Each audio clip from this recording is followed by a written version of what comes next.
Hoy, tomémonos un tiempo para compartir la palabra de Dios con el sermón titulado La obediencia y el nivel de fe.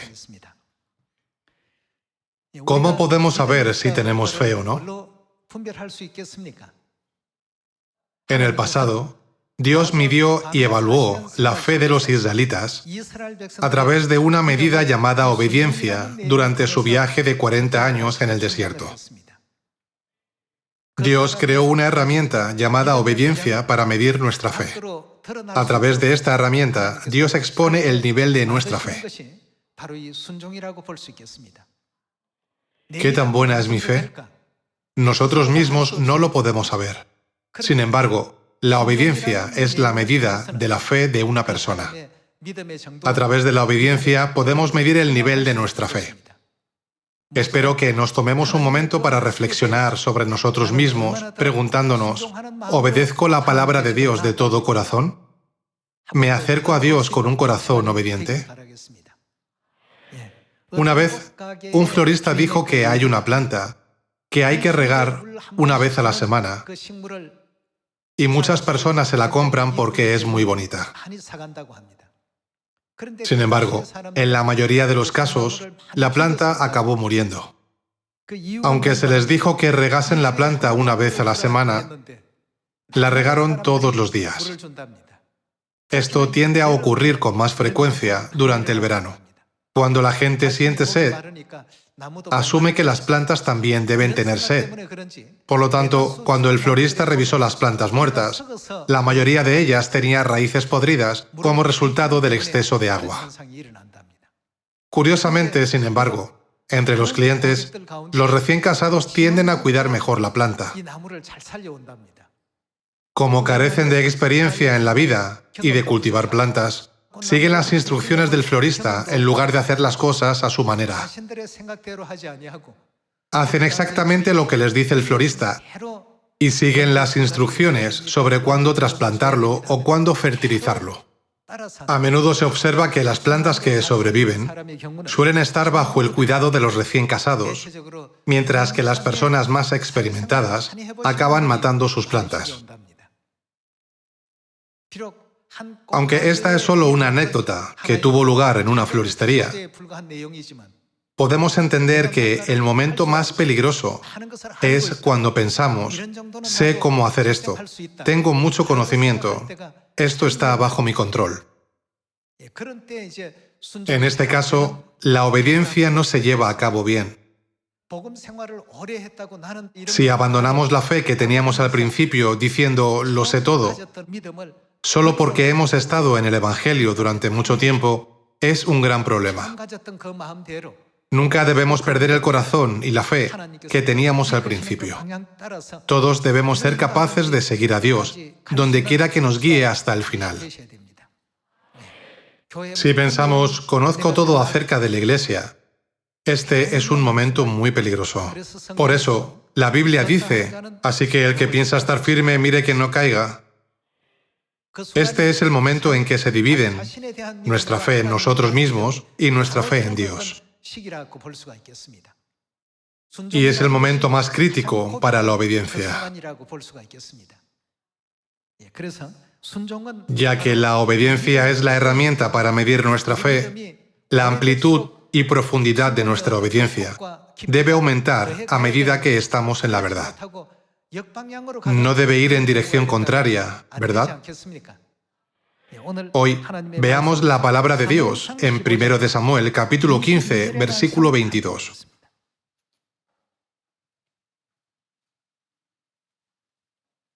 Veamos capítulo 15, versículo 22. Y Samuel dijo, ¿se complace Jehová tanto en los holocaustos y víctimas como en que se obedezca a las palabras de Jehová? Ciertamente el obedecer es mejor que los sacrificios y el prestar atención que la grosura de los carneros. Porque como pecado de adivinación es la rebelión, en otras palabras, la desobediencia, y como ídolos e idolatría, la obstinación. La razón por la que nos volvemos obstinados es porque tenemos fe en nosotros mismos más que en la palabra de Dios. Cuando las personas confían en sí mismas más que en la palabra de Dios, al final se vuelven obstinadas y tercas, ¿no es cierto? Está escrito, y como ídolos e idolatría, la obstinación. Dios comparó la obstinación con el pecado de idolatría. Hermanos, hay muchas personas que piensan que la obediencia es fácil, porque decimos la obediencia a menudo. Sin embargo, la obediencia no es fácil. La obediencia mide el nivel de nuestra fe. ¿Tengo que hacer esto? En el caso de Abraham, ¿qué dice la Biblia sobre él? Ya que obedeció todo, incluso las cosas que eran difíciles de hacer. ¿No llama la Biblia a Abraham el padre de la fe? Por favor, miren de cerca su nivel de obediencia a Dios. ¿Acaso no podemos entender la profundidad de su fe en Dios? De esta manera, la obediencia mide el nivel de fe en Dios. La obediencia a Dios, pues, es el criterio que evalúa la fe. Por eso está escrito en 1 de Samuel, capítulo 15, ciertamente el obedecer es mejor que los sacrificios y el prestar atención, es decir, escuchar y obedecer la palabra de Dios, que la grosura de los carneros. Porque como pecado de adivinación es la rebelión, es decir, la desobediencia, y como ídolos e idolatría la obstinación, por cuanto tú desechaste la palabra de Jehová, Él también te ha desechado para que no seas rey.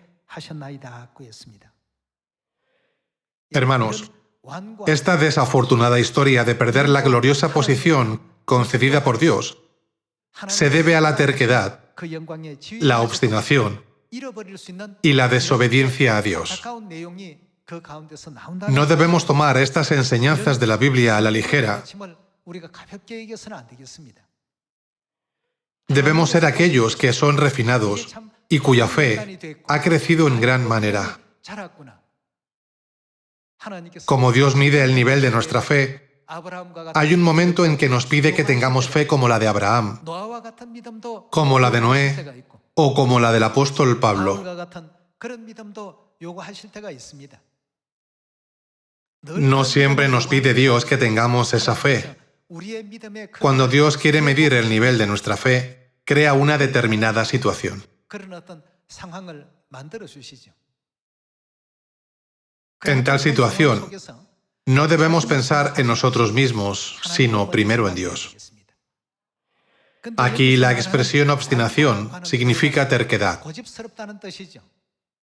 Está escrito que como ídolo e idolatría es la obstinación. ¿Podemos ir al reino de los cielos si adoramos a los ídolos?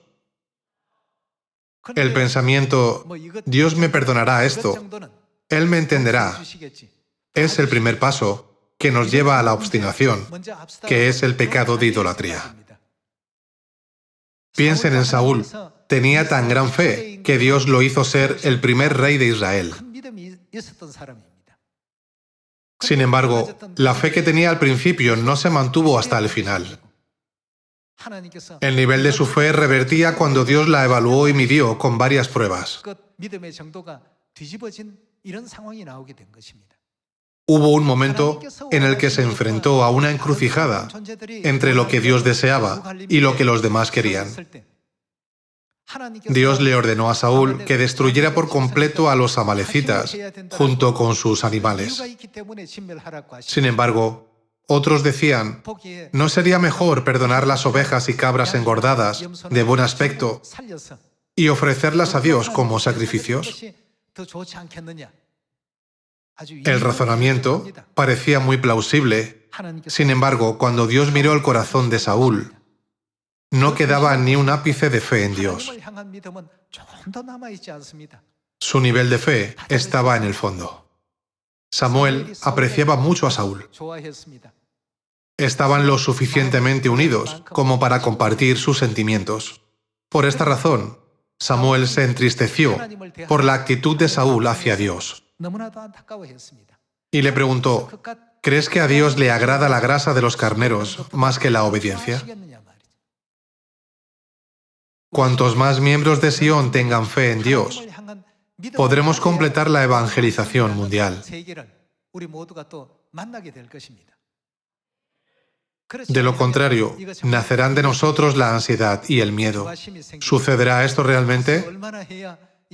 ¿Cuánto tiempo nos tomará para completar el Evangelio? Hermanos, ¿quién hace todo el trabajo?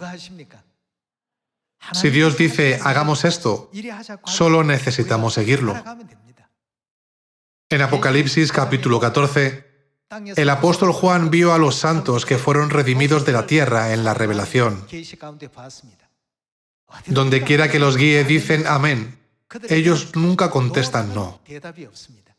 Si Dios dice algo, su respuesta es sí. Nunca debemos responder no. ¿Ante quién? Ante Dios.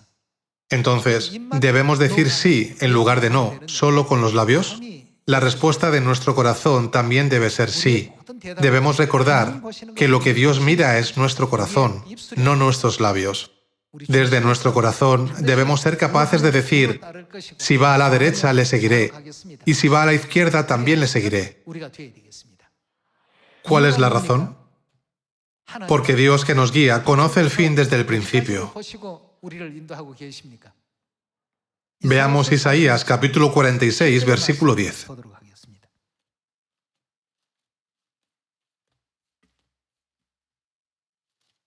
Veamos el capítulo 46, versículo 10, que anuncio lo por venir desde el principio, y desde la antigüedad lo que aún no era hecho, que digo, mi consejo permanecerá, y haré todo lo que quiero.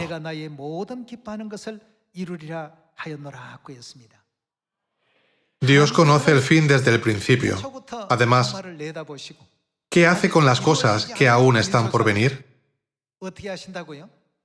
Dice que las cumple. Si seguimos a Dios, veremos el resultado de perfección, pero si no le seguimos, nunca podremos verlo. Por lo tanto, los antepasados de la fe y los sabios siempre pusieron su fe en Dios. Cuando tengamos fe perfecta para mirar a Dios, leer los pensamientos de Dios y obedecer la voluntad de Dios, seremos como los que siguen al Cordero por donde quiera que va, ¿verdad? Entonces, la fe de ellos es absoluta. Es porque es Dios quien los guía.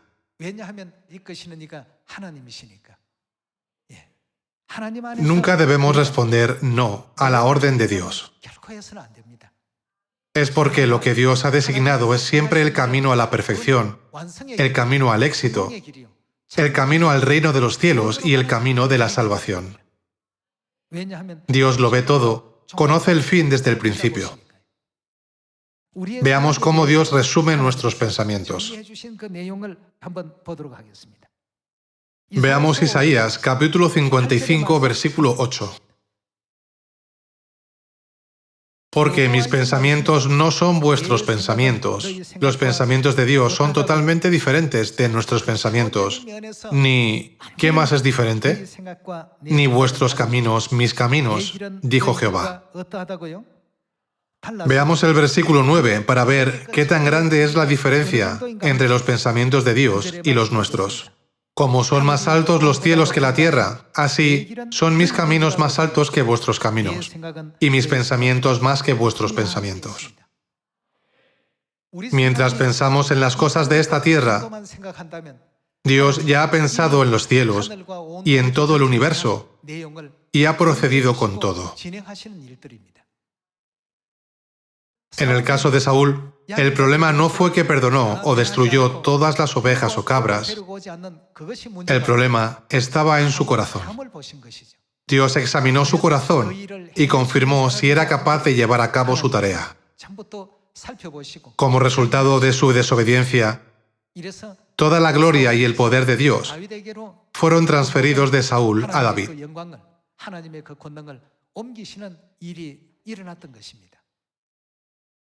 A través de todas estas cosas, hoy, Dios nos da la lección. Tomamos las palabras de Dios a la ligera, pensando, esto es un asunto trivial o estas cosas no son tan importantes. Sin embargo, todas las palabras de Dios son esenciales para nosotros. ¿No son dadas todas sus palabras para nuestras almas y para nuestra salvación? Nos enseña cómo evitar los desastres cómo recibir la vida eterna y cómo recibir las bendiciones, pero el mundo no obedece sus palabras. Ya que la gente no las obedece, observa el culto dominical y no el día de reposo, ¿verdad? No se complacen en la Navidad y en otras falsas enseñanzas en lugar de la Pascua. Esto es la desobediencia desde la perspectiva externa. También debemos mirar por nosotros mismos respecto a la obediencia en la verdad desde la perspectiva interior. ¿Está decayendo mi fe? ¿O mi fe está creciendo día a día a través de la gracia de Dios? Si su fe está creciendo, debe ser una persona que obedece bien la palabra de Dios. Cuando podamos arrojar al río nuestros tesoros que consideramos los más preciosos y valiosos de esta tierra, tal como lo hicieron Abraham y Noé, nuestra fe será completa. Cuando tengamos tal fe, se cumplirá la asombrosa obra del Evangelio de Dios. Veamos Jueces capítulo 7, versículo 1.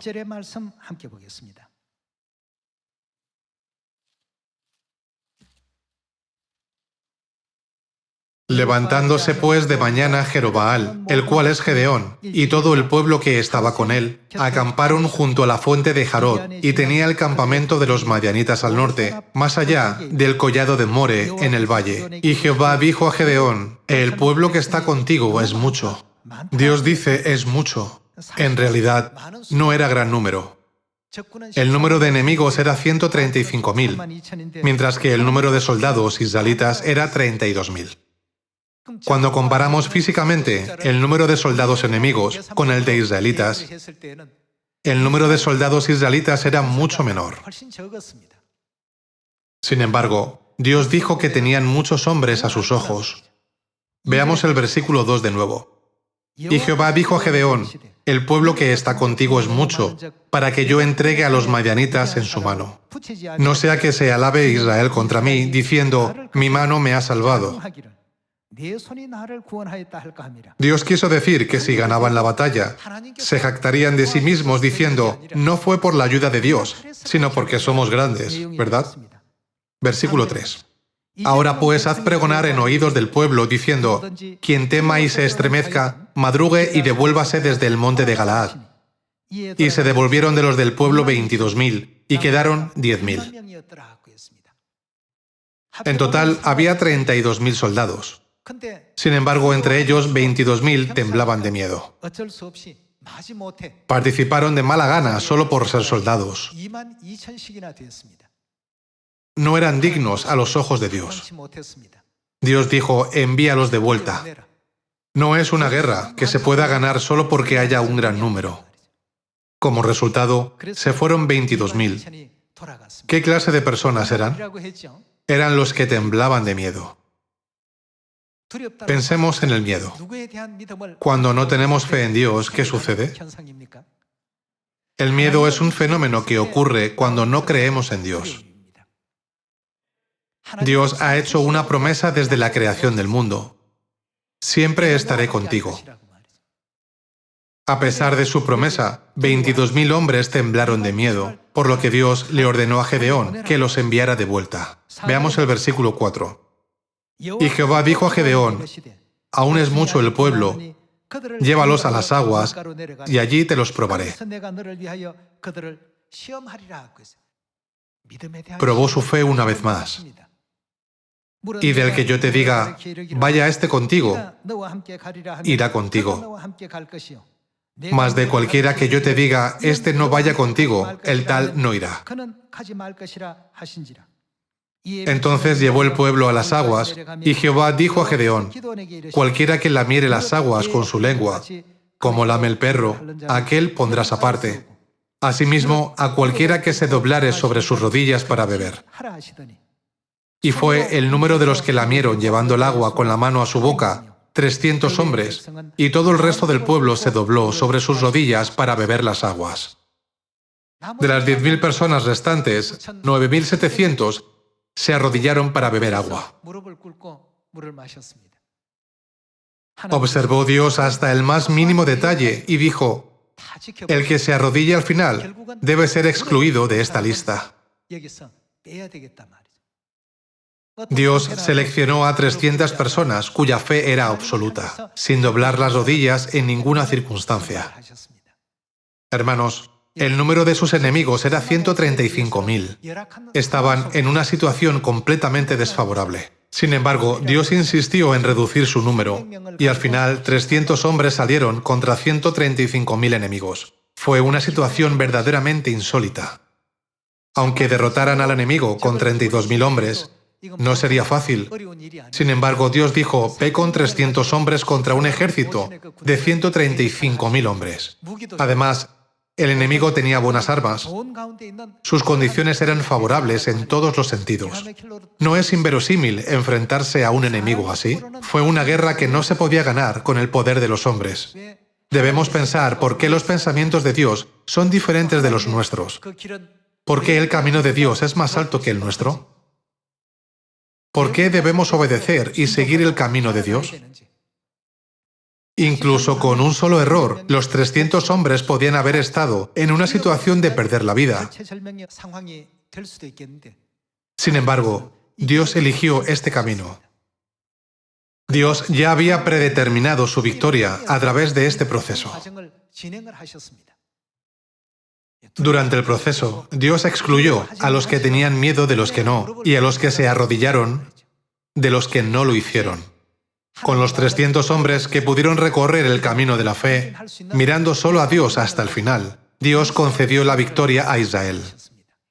Dios dijo, mis pensamientos no son vuestros pensamientos, mis caminos son más altos que vuestros caminos. Por lo tanto, ¿cómo no obedeceremos la voluntad de Dios? Continuemos con el versículo 7. Entonces Jehová dijo a Gedeón, con estos 300 hombres que lamieron el agua os salvaré, y entregaré a los madianitas en tus manos. Y váyase toda la demás gente, cada uno a su lugar. Y habiendo tomado provisiones para el pueblo, y sus trompetas, envió a todos los israelitas, cada uno a su tienda, y retuvo a aquellos 300 hombres. Y tenía el campamento de Madián abajo en el valle. Aconteció que aquella noche Jehová le dijo, levántate y desciende al campamento, porque yo lo he entregado en tus manos. Y si tienes temor de descender, baja tú con fura a tu criado al campamento y oirás lo que hablan. Cuando fue al campamento, oyó a un hombre que contaba su sueño. Un pan de cebada que rodaba hasta el campamento de Madián, y llegó a la tienda y la golpeó, y la tienda cayó. Versículo 15. Cuando Gedeón oyó el relato del sueño y su interpretación, adoró, y vuelto al campamento de Israel dijo, levantaos, porque Jehová ha entregado el campamento de Madián en vuestras manos. Y repartiendo los 300 hombres en 3 escuadrones, dio a todos ellos trompetas en sus manos y cántaros vacíos con teas ardiendo dentro de los cántaros. Y les dijo, miradme a mí y haced como hago yo. He aquí que cuando yo llegue al extremo del campamento, haréis vosotros como hago yo. Yo tocaré la trompeta y todos los que estarán conmigo, y vosotros tocaréis entonces las trompetas alrededor de todo el campamento y diréis, por Jehová y por Gedeón. Versículo 19. Llegaron pues Gedeón y los 100 hombres que llevaba consigo al extremo del campamento, al principio de la guardia de la medianoche, cuando acababan de renovar los centinelas, y tocaron las trompetas y quebraron los cántaros que llevaban en sus manos. Y los 3 escuadrones tocaron las trompetas y quebrando los cántaros, tomaron en la mano izquierda las teas y en la derecha las trompetas con que tocaban, y gritaron, por la espada de Jehová y de Gedeón, y se estuvieron firmes cada uno en su puesto, alrededor del campamento. Entonces todo el ejército echó a correr, dando gritos y huyendo. Y los 300 tocaban las trompetas, y Jehová puso la espada de cada uno contra su compañero en todo el campamento. Y el ejército huyó hasta Bet-sita, en dirección de Cerera, y hasta la frontera de Abel-meola, en Tabat. Y juntándose los de Israel, de Neftalí, de Aser y de todo Manasés, siguieron a los madianitas. De esta manera, Dios les concedió una gran victoria. Pasemos al capítulo 8, versículo 10. Y Zeba y Zalmuna estaban en Carcor, y con ello su ejército como de 15.000 hombres, todos los que habían quedado de todo el ejército de los hijos del Oriente, pues habían caído 120.000 hombres que sacaban espada. Los 300 hombres derrotaron a los 135.000 enemigos. Esta es la providencia de Dios. Hermanos, aunque se les preguntara a 100 personas, dirían, la victoria es casi imposible. Sin embargo, si añadimos un mensaje, Dios está con nosotros, la situación cambia. Significa que 300 personas pueden convertirse en un gran ejército, de 300.000 o incluso 3 millones. Por eso, debemos seguir a Dios con obediencia a donde quiera que nos guíe. Dios ya ha previsto el final desde el principio y nos está guiando a recorrer el camino que nos llevará a la victoria en el futuro. Por lo tanto, ¿hay alguna razón por la que desobedezcamos las palabras de Dios? Gedeón no dijo, oh Dios, no puedo reducir el número. Incluso 32.000 personas no son suficientes, por lo que necesitamos más de 70.000 personas. Más bien, redujo el número de soldados tal como Dios le ordenó. Como obedeció el mandamiento de Dios, pudo ganar la batalla y comprender que Dios eligió ese camino para darle la victoria al final. También en esta época, Dios nos da sus palabras para concedernos la victoria espiritual y enseñarnos el camino para recibir la vida eterna. Dios nos dice el camino de la salvación y el camino a la vida eterna. Pero muchas personas no obedecen la palabra de Dios. ¿Por qué? Es porque creen que no funcionaría si siguen la palabra de Dios. Debemos ser conscientes de que alguien que piensa que su razonamiento es más alto que la palabra de Dios, el nivel de su fe es tan bajo como la de Saúl. La obediencia es la medida de nuestra fe. Y la obediencia es el indicador de dónde se encuentra nuestra fe en ese momento. Si guardamos nuestra fe y somos elegidos como los 300 guerreros de Gedeón, Dios completará la evangelización mundial de predicar a 8.000 millones de personas con un pequeño número. Debemos realizar el evangelio con este tipo de fe. Si están pensando, de ninguna manera, todavía nos falta esto y aquello, por favor, echen un vistazo a los guerreros de Gedeón. ¿Tenían algo grandioso? Tenían las antorchas en la mano izquierda y las trompetas en la derecha. Rompieron el cántaro donde escondían las antorchas y gritaron, por la espada de Jehová y de Gedeón. ¿Tenían otras armas aparte de estas? Sin embargo, fueron suficientes para Dios. Hoy pudimos descubrir por qué la obediencia es mejor que el sacrificio a través de la historia de Gedeón. Aunque la Iglesia de Dios es guiada por Dios, algunos miembros no entienden o no se dan cuenta de esto. Así, tratan de resolver todo con sus propios esfuerzos y pensamientos. Sin embargo, con tales métodos no pueden evitar enfrentarse a diversas dificultades. El dueño de esta iglesia es Dios. También Dios es el dueño de nuestras almas, ¿verdad? Por lo tanto, siendo obreros de la casa de Dios, ¿qué debemos hacer según el plan y la dirección de nuestro Señor? Alinearnos y seguirlos. Digamos que un trabajador le dijo al dueño de la tienda, no debe dirigir la tienda así, debe hacerse a mi manera. ¿Hay algún trabajador que haga eso? Si un trabajador se esfuerza en lo que el dueño le dice que haga, la tienda prosperará. Es porque el dueño conoce cómo hacer que la tienda prospere mejor que nadie. El dueño de nuestra iglesia es Dios. Cuando Dios nos dice que reduzcamos el número, debemos reducirlo. Y cuando Dios nos dice que aumentemos el número, debemos aumentarlo. Pidiéndoles una vez más que sigan el camino de Dios hasta el final, para que este año sea un año de gracia en el que podamos ver la finalización de la evangelización mundial. Me gustaría concluir el sermón. Muchas gracias.